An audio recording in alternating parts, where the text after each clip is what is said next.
Multitasking today. This is oh hell, I don't even know what year this is. I scanned the VIN, so I didn't even think to look. It's a 2014 Kia Optima EX GDI. Doing the brake pads. She's got one on the driver rear that is starting to grind a little bit. So the front, I've already gotten the caliper taken off. It's sitting there hanging, not by the line. It's hanging on the caliper bracket itself. Pressed it in. It's a little tight to begin with. This one, on the other hand, pressing it in is going to be a little bit difficult. Well, sorry, not pressing it in, getting the brake pads out. I've already got it pressed in. This caliper is extremely light, so you don't have to worry about destroying the line by just letting it chill down there. So I've tried a little bar to get the brake pads out, and it is refusing to move. Might have just broke the end of my clip bar here. I know it's not the right tool for the job, but I do have the right tool since it doesn't want to move.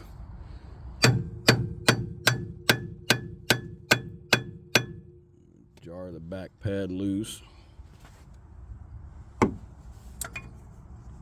And remember here, I just looked at the front of this and tapped on it instead of tapping against the brake caliper itself, or the brake rotor itself, sorry. And it's still not wanting to come out. These are in there.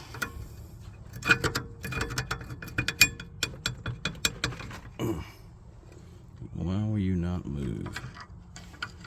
This car is from Ohio, so if you've worked on any car from any place that has salt, you know that just about everything that comes in contact with the roadway is completely rusty. And this is no different. So the end of this hammer is gonna be my pry bar.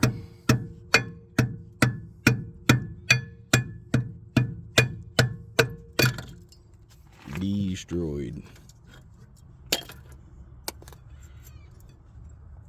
Make sure to put the slide pin grease on these when putting the brake pads back on. That way you don't run into this again.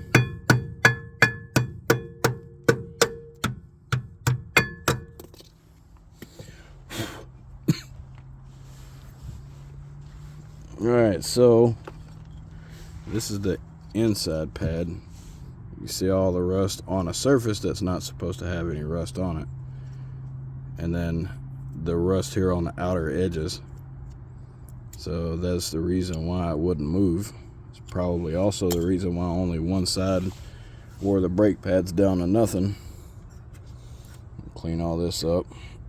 I'm gonna have to unseize some slide pins. This one moves. This one doesn't. So the way that I do it, without having to replace the caliper bracket anyways, is I grab a socket, put it on here, start spinning it. If it doesn't free spin once you put a ratchet on there, go back the opposite direction.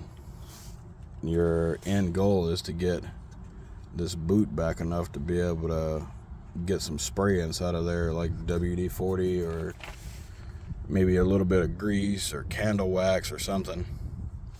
As I said, the top moves,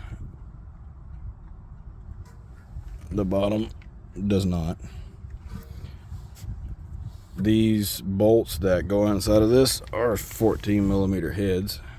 They're, I guess, an M8 by 1.5. Let me grab these sockets up here. The front is exactly the same as the rear on bolt size, so you don't have to worry about mixing them up.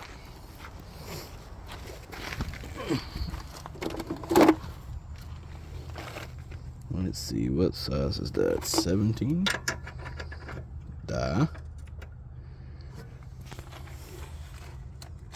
just for sake of me having to find my ratchet. Sorry, you're not going to be able to see anything for a second until I get this ratchet on here. Come on, why are you fighting? Okay, it's on there. Nope, now it's off.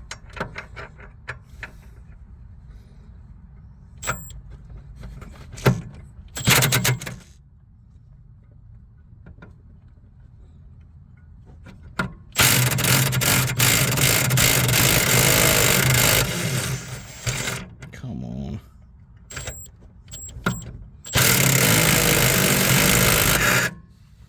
Alright, it's moving slightly, so I'll go get some WD-40 and spray off inside of this boot here. And I should be able to spin this the rest of the way out. You'll want to clean up both pins on both sides, as well as the front and the rear if you're running into the same thing.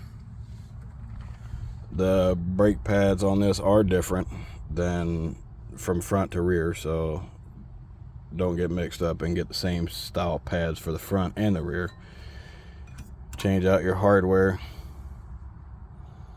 and if you can't get these to move, you can heat this section right here.